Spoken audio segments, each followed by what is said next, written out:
अचानक मोदी सरकार को हिंदी से इतना प्यार क्यों होने लगा है?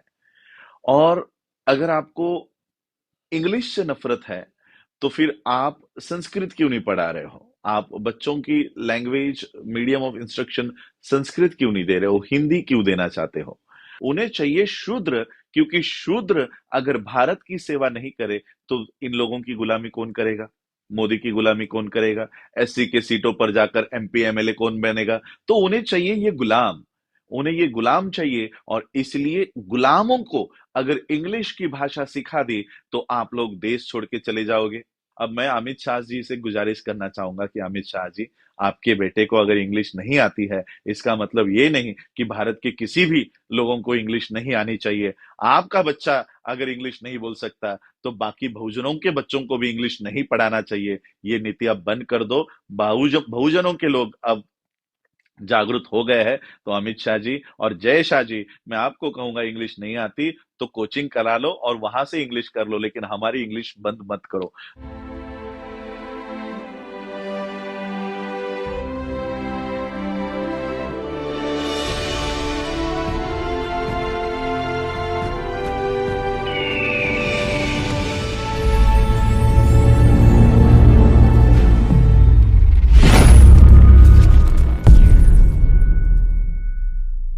भारत के सभी मेरे साथियों को जय भीम, नमो बुद्धाय। 2 दिनों से भारत की जो खबरें मैं यहाँ पढ़ रहा हूँ, एक नया कानून भारत में बना है। भारत का ये नया कानून हमारे बच्चों के लिए बहुत ही वेदनादायक है। और ये जो कानून बनाया गया है, वो कानून ये है कि भारत में सरकारी स्कूलों की जो शिक्षा होगी, एजुकेशन होगी, उसका instruction, language of instruction, medium of instruction, शिक्षा की जो भाषा होगी, वो हिंदी होगी। और हिंदी के सारे किताबें जो है, वो छापी है। कल हमने देखा है कि मेडिकल की, एमबीबीएस की जो सिलेबस है, जो किताबें हैं, वो हिंदी में छापी गई है। और एक आदेश बीजेपी के मंत्री ने दिया है कि इसके बाद जो डॉक्टर्स है, वो अपना प्रिस्क्रिप्शन, जो दवाई लिख के देते हैं, वो हिंदी में दे। आखिर अचानक मोदी सरकार को हिंदी से इतना प्यार क्यों होने लगा है? और अगर आपको इंग्लिश से नफ़रत है, तो फिर आप संस्कृत क्यों नहीं पढ़ा रहे हो? आप बच्चों की language medium of instruction Sanskrit क्यों नहीं दे रहे हो? हिंदी क्यों देना चाहते हो? तो ये हिंदी लैंग्वेज करना एक बहुत बड़ा षड्यंत्र भारत में चल रहा है। 14 जून 2022 को द इकोनॉमिक टाइम्स, आप लोग गूगल करके वो पढ़ सकते हो, 8,000 HNIs, यानी हम लोगों ने NRI सुना था, नॉन रेसिडेंट इंडियन, हमें NRI पता है। ये HNI क्या होता है? HNI का मतलब है, फुल फॉर्म है हाई नेटवर्थ इंडियंस। जो इंडिया के सबसे अमीर लोग हैं, जो भारत को चलाते हैं, उन्होंने भारत देश को छोड़ दिया है। और ये एक दो परिवार नहीं है, एक दो लोग नहीं है जिन्होंने भारत को छोड़ा है। ऐसे 8,000 लोग, जो भारत के संपत्ति सबसे ज्यादा उन जिनके पास है, जो भारत की इकोनॉमी को चलाते हैं, उन्होंने भारत को छोड़ा है। क्योंकि भारत में जिस तरह से भारत की अधोगति हो रही है, जिस जिस तरह से भारत खाई में जा रहा है, इन्होंने पहले ही आंक लिया है और भारत का त्याग करके अब वो ऑस्ट्रेलिया, कनाडा, यूएक्स और यूके वहां पर बस गए। अभी 2 दिन पहले मैं गूगल न्यूज जब पढ़ रहा था, तब और एक डेटा यहां पर मिला है कि भारत के बाहर जो भी विद्यार्थी, भले वो स्कॉलरशिप लेकर जाए या बिना स्कॉलरशिप के अपने ही पैसों पर जाए, वो जो बच्चे पढ़ाई करने के लिए अलग अलग विभिन्न देशों में जा रहे हैं, चाहे वो कनाडा हो, ऑस्ट्रेलिया हो, जापान हो, चाइना हो, यूक्रेन से तो बहुत बच्चे अभी वापस भारत आ गए। किसी भी देश में अगर वो बच्चे जा रहे हैं, तो वो पढ़ाई करने के बाद फिर भारत में लौटकर आना नहीं चाहते। अब ये बच्चे जो पढ़ लिख गए हैं, जो भारत के बाहर गए, वो भारत आना नहीं चाहते। भारत के जो संपत्तिवान लोग थे, वो भी भारत छोड़कर जा रहे हैं। अब भारत को बहुत बड़े पैमाने पर लेबर की ज़रूरत है। भारत में हमें मज़दूरों की ज़रूरत है, हमें कारपेंटरों की ज़रूरत है, हमें मैकेनिकों की ज़रूरत है, हमें शूद्रों की ज़रूरत है। देखिए, ब्राह्मण पढ़ाई करेगा, वैश्य बिजनेस करेगा, क्षत्रिय लड़ाई लड़ेगा और शूद्र इन तीनों की सेवा करेगा। अब भारत के पास ब्राह्मण नहीं है क्योंकि वो सारे के सारे भारत छोड़कर चले गए। भारत के पास वैश्य नहीं है क्योंकि वो सारे के सारे भारत के बाहर है। भारत के बाद क्षत्रिय, मैं तो कहता हूं ब्राह्मणों ने क्षत्रियों का पहले ही खात्मा कर दिया था। परशुराम को हम आप लोग मनाते हो तो फिर सोचिए परशुराम को क्यों मनाते हो? क्योंकि उसने सारे क्षत्रियों को मार डाला था। तो भारत में क्षत्रिय तो कोई है नहीं। जो लोग अपने आप को क्षत्रिय कहते हैं, वो लोग अपना डीएनए एक बार चेक करा ले, क्योंकि खुद ही परशुराम कहते हैं कि उन्होंने पेट में भी जो क्षत्रिय बच्चा था, उसको भी उन्होंने मार डाला था। तो क्षत्रिय भारत में तो कोई है नहीं। अब रहे शूद्र, उन्हें चाहिए शूद्र, क्योंकि शूद्र अगर भारत की सेवा नहीं करे, तो इन लोगों की गुलामी कौन करेगा?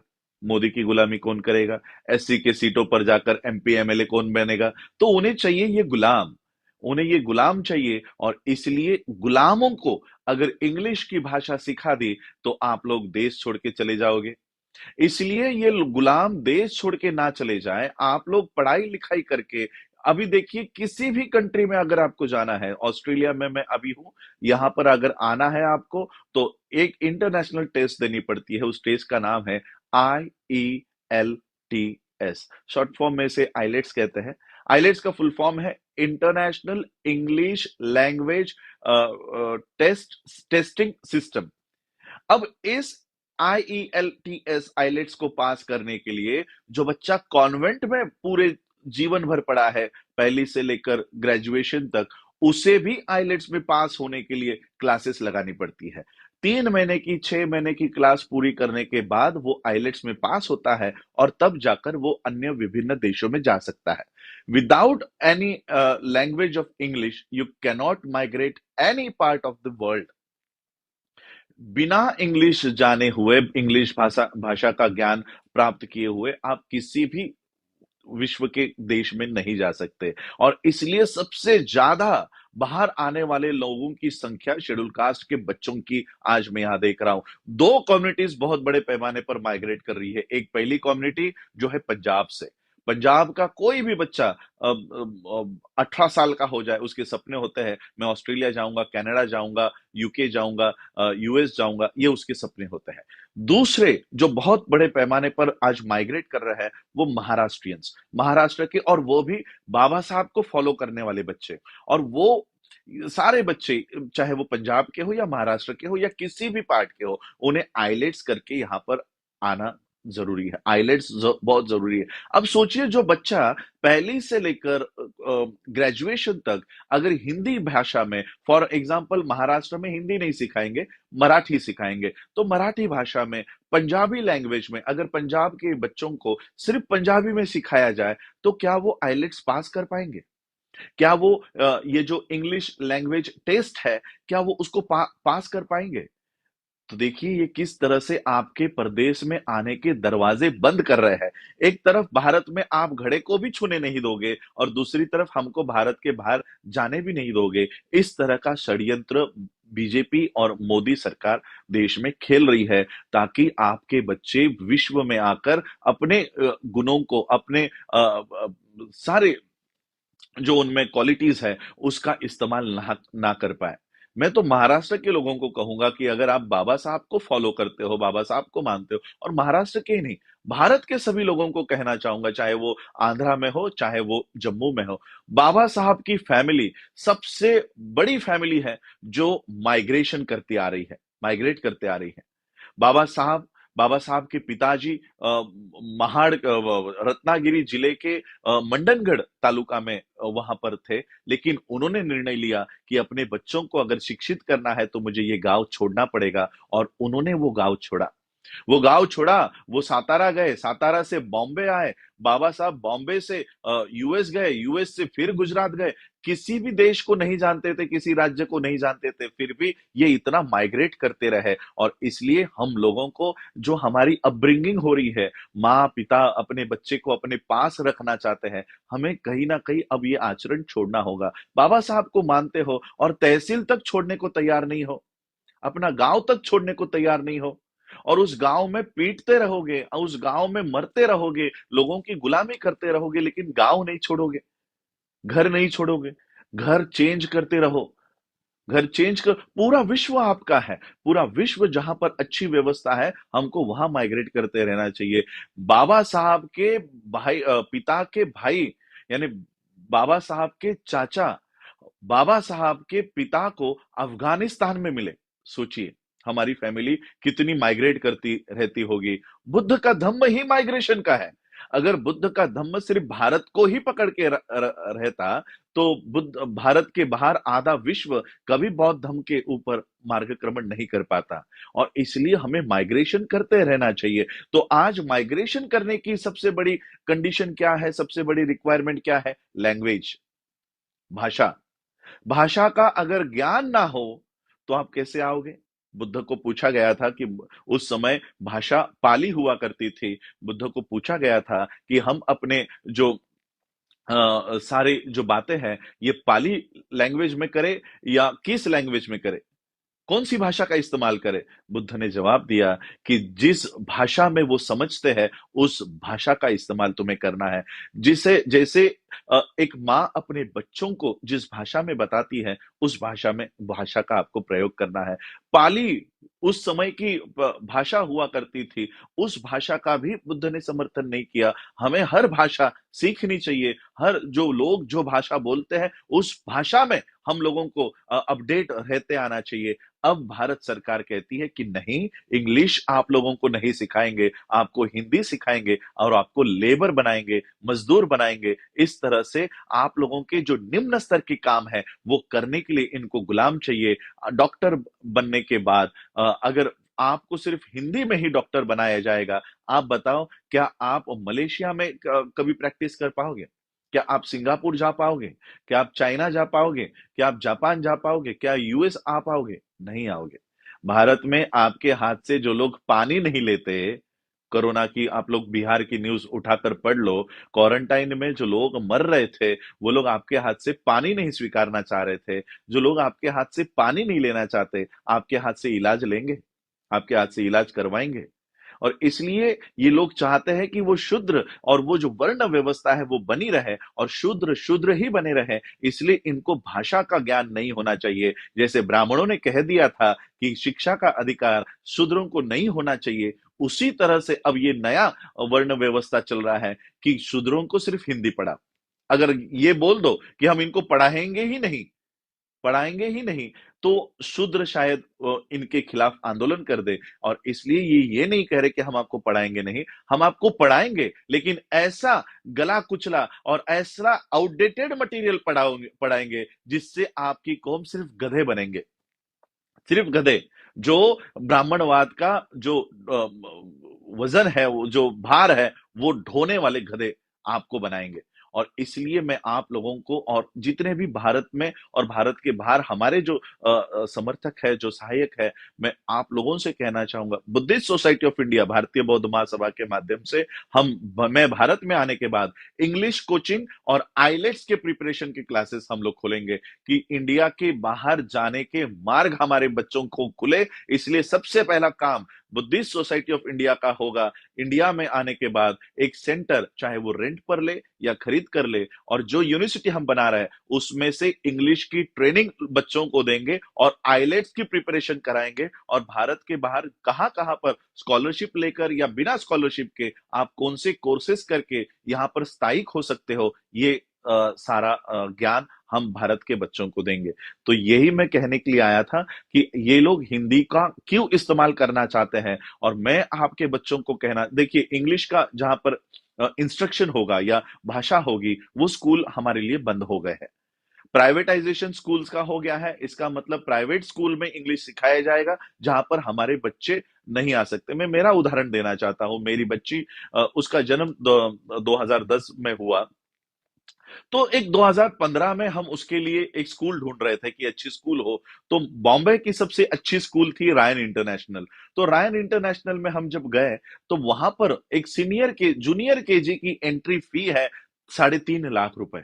3.5 लाख रुपए जूनियर केजी का बच्चा सिर्फ मट्टी में खेलने वाला है, फिर भी उसके लिए 3.5 लाख रुपए है। तो हमने कहा ये हमारे बजट में नहीं है। फिर हम लोग दूसरे स्कूल में गए। पोदार करके बॉम्बे में एक बहुत बड़ी स्कूल ऑल ओवर इंडिया चलती है, उसकी फ्रेंचाइजी ऑल ओवर इंडिया है। आज भी जूनियर केजी की फी यहाँ पर 2 से 2.5 लाख रुपए है। हमको वो भी अफोर्डेबल नहीं थी। तो हमने किसी कॉन्वेंट अच्छे स्कूल में हमने अपनी बच्ची का एडमिशन कर दिया, ताकि वो इंग्लिश वहां पर सीखे। लेकिन अब पता चल रहा है कि इन बच्चों को भी इंग्लिश वहां पर नहीं सिखाया जाता। तो ये हमारे बच्चे जो प्राइवेट स्कूलों में जाएंगे, उसकी फीस इतनी बड़ी कर रखी है कि हम अंबेडकर फैमिली भी अपने बच्चों को इन स्कूलों में नहीं पढ़ा सकती। सोचो सामान्य लोग अपने बच्चों को इन स्कूलों में डाल पाएंगे कि नहीं। और इसलिए ये एजुकेशन के दरवाजे हमारे लिए बंद कर रहे हैं। इसलिए हमें वो दरवाजे खोलने चाहिए, हमें वो काम करना चाहिए। चाहे वो पंजाब के लोग हो, या आंध्र के लोग हो, या कर्नाटक के लोग हो, महाराष्ट्र के लोग हो। हम धम्म की बातें कर रहे हैं, धम्म का काम करते हैं। लेकिन धम्म का है मतलब ही एजुकेट होता है, एजुकेशन देना होता है। तो हमें ये प्राथमिक काम करना होगा। बुद्ध विहारों में से ये एजुकेशन का सिस्टम शुरू करवा दो। कॉम्पिटिटिव एग्जाम्स के लिए आईलेट्स की तैयारी, इंग्लिश की तैयारी। जो बच्चे हमारे पढ़ लिख गए हैं, ग्रेजुएट हो गए हैं, अच्छा नॉलेज जिनको है, वो दिन में एक एक घंटा 2 घंटे, ये ऐसा आप लोग निकाल कर अपने बच्चों को, आने वाली पीढ़ी को ट्रेन करें। ये बहुत बड़ा षड्यंत्र भारत में चल रहा है। भाषा को ये हिंदी भाषा को कंपलसरी करके हम लोगों को भारत में दबाकर रखना चाहते हैं, भारत के बाहर आने नहीं देना चाहते। और इसलिए हम लोगों को इनका ये षड्यंत्र पहचान कर हम लोगों को उस तरह से मार्गक्रमण करना चाहिए। ये जानकारी मैं देने के लिए आप लोगों के लिए आया था कि बहुत बड़ा षड्यंत्र हम लोगों को वहां पर हम लोगों के लिए बनाया जा रहा है। इस षड्यंत्र का तोड़ अगर वो पॉलिसी बना रहे हैं, तो हमें काउंटर पॉलिसी तैयार रखकर उस पर काम करना चाहिए। आप लोगों ने सुना, आज मुझे लगता है भारत में इस समय रात के 2:30 बजे होंगे, लेकिन ऑस्ट्रेलिया में यहाँ पर सुबह हो गई है, 9 बज गए हैं। तो मैं लाइव आ रहा हूँ, फिर भी बहुत सारे लोग लाइव सुन रहे हैं। तो आप लोगों को ये बात बताने के लिए मैं आ रहा हूँ। तो एक एक बीजेपी के हैं, कोई कमेंट कर रहे हैं कि बीजेपी तब इंग्लिश का होल्ड होल्ड और इंग्लिश का विरोधी कर रहे हैं। तो ऑब्वियसली ये बीजेपी आरएसएस, और मेरे पेज पर ज्यादा मेरे बहुजनों के कम लोग हैं, ये ब्राह्मण ज्यादा वॉच रखे हुए हैं। और इसलिए आरएसएस के सभी लोग, इसलिए मैंने लास्ट टाइम मैंने डिसाइड किया था कि मैं सोशल मीडिया का त्याग करने वाला हूँ। फेसबुक, यूट्यूब पर अपने वीडियोस नहीं डालूंगा, और अपनी खुद की एक वेबसाइट बनाकर उसको प्रॉपर लोगों को वेरीफाई करके ही उसको उसका मेंबर बनाएंगे। क्योंकि मेरे पेज पर घुसपैठ हो चुकी है। मेरे पेज पर सारे तिवारी त्रिपाठी वहां पर वॉच लगाए हुए हैं। मेरे पेज पे जो भी मैं डालता हूं, ये सारा उसका काउंटर पहले ही तैयार कर लेते हैं। और जैसे ब्रिस्बेन में मैं गया, मैंने ब्रिस्बेन की यहाँ पर जो पोस्ट डाली थी, वो ये भारत से पार्लियामेंट्री कमेटी का हेड शेड्यूल कास्ट का, ये हमारे ब्रिस्बेन के साथी को फोन करके कहता है कि राजरत्न अंबेडकर को मत बुलाओ, वो भारत के अगेंस्ट बात करता है। ये देखिए, मेरे पेज पर ये ब्राह्मणों के लोग वॉच करके रखे हुए हैं, और वो जहां जहां पर मैं जाता हूं उनको फोन करते हैं। कल परसों भी मैंने एक मेंबर ऑफ पार्लियामेंट की पोस्ट डाली, मुझे वो नाम उनका मिटाने लगा, क्योंकि भारत के बाहर इनके जो कॉन्सुलेट्स यहाँ पर बैठे हैं, वो कहीं उनको जाकर धमकियां ना देने लगे। तो मेरे पेज पर ये सारे ब्राह्मणवादी जो लोग हैं, वो कमेंट करते रहते हैं। मुझे तो और अच्छा लगता है कि कब तक हम कमेंट करते रहे, कब तक हम आपकी प्रतिक्रिया करते रहे। आप हमारे बच्चों को मारोगे, आप हमारे मूछ रखने पर हत्या कर दोगे, आप हमको घोड़ी पर बैठने पर हत्या कर दोगे, और हम प्रतिक्रिया देते रहेंगे। अब हम क्रिया कर रहे हैं और आप प्रतिक्रिया दे रहे हो। मुझे बहुत अच्छा लगता है आपको प्रतिक्रिया देते हुए और देखते हुए कि आप लोग प्रतिक्रिया दे रहे हो। बहुत अच्छा हम लोग क्रिया करने का काम देश कर रहा है और बहुत अच्छा आज काम हो रहा है। तो बहुत आप सभी लोगों को बधाई देता हूँ कि बौद्ध धर्म के माध्यम से भारत में एक बहुत अच्छी पहल शुरू हो चुकी है। जो 22 प्रतिज्ञा हम लोग हॉल में दे रहे थे, छोटे-छोटे कार्यक्रमों में दे रहे थे। मुरादाबाद में मुझे पता है 2015 की आप लोग यूट्यूब चेक कर लो, आवाज़ इंडिया हो या बहुजन टीवी हो या नेशनल दस्तक हो, इन्होंने वो कार्यक्रम भी अपने पेज पर चलाया है, अपने चैनल पे चलाया है। उस समय एक 30,000 लोगों ने बौद्ध धर्म की दीक्षा मुरादाबाद में ली थी और 22 प्रतिज्ञा दोहराई थी। वो 22 प्रतिज्ञा कभी किसी ने नहीं दिखाई 2015 में। 2022 में आप हमारी 22 प्रतिज्ञा घरों-घरों में दिखाई गई है, हमारी 22 प्रतिज्ञा वर्ल्ड में दिखाई गई है। तो बहुत अच्छा लगता है जब ब्राह्मण हमें प्रतिक्रिया देता है। अब हम क्रिया करने के स्टेज पर आ गए हैं और तुम प्रतिक्रिया देने के कगार पर आ गए हो। तो बहुत अच्छा धम्म के माध्यम से हम लोगों ने ये मुकाम हासिल कर लिया है।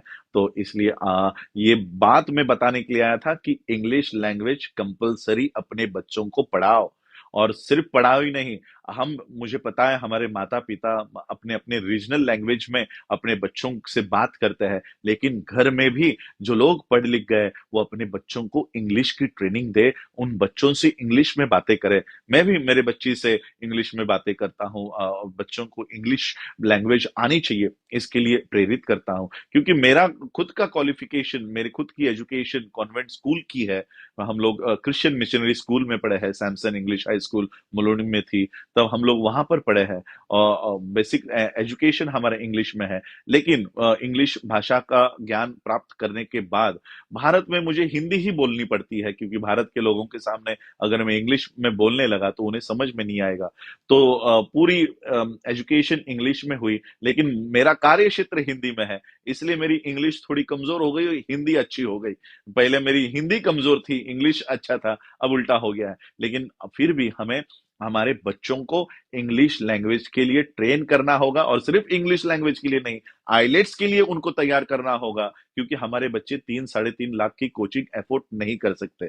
तो हम सभी लोग इंग्लिश भाषा का इस्तेमाल करें, इंग्लिश का बॉयकॉट नहीं करें। जिनको बॉयकॉट करना है, देखो ब्राह्मणों के बच्चे भारत में है ही नहीं, तो ऐसा मत, जो लोग कहते हैं हम भारत से ब्राह्मणों को भगाएंगे, अरे भारत में ब्राह्मण है कहाँ जो भगाओगे? वो सारे अगल बगल में भाग गए हैं पहले से ही। भारत को कुआं बनाकर, खाई बनाकर, खाई में ढकेल कर वो चले गए हैं।